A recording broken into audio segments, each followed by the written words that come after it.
হয়েছেন বাংলাদেশ সুপ্রিম কোর্টের সিনিয়র আইনজীবী অ্যাডভোকেট শাহ মঞ্জুরুল হক। শাহ মঞ্জুরুল হক, আপনি নিশ্চয়ই আমাকে শুনতে পাচ্ছেন?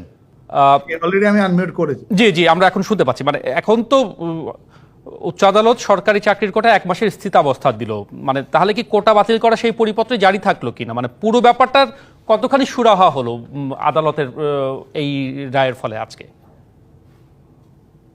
বিষয়টি পুরাই সুরাহা হয়েছে। আদালতের আদেশটি আমার সামনে রয়েছে এই মুহূর্তে।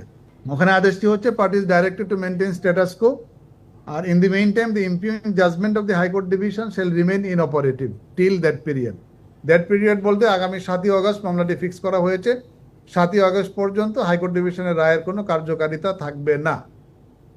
না মানে সেই এর অর্থ ধরুন দাঁড়াচ্ছে 7ই যে- আগস্ট পর্যন্ত, কিন্তু আন্দোলনকারীরা বলছেন যে তারা একটি স্থায়ী 7ই সমাধান আগস্ট পর্যন্ত চান। কার্যকর থাকবে না। In the meantime High Court ডিভিশনে যে জাজমেন্টটি হয়েছে সেই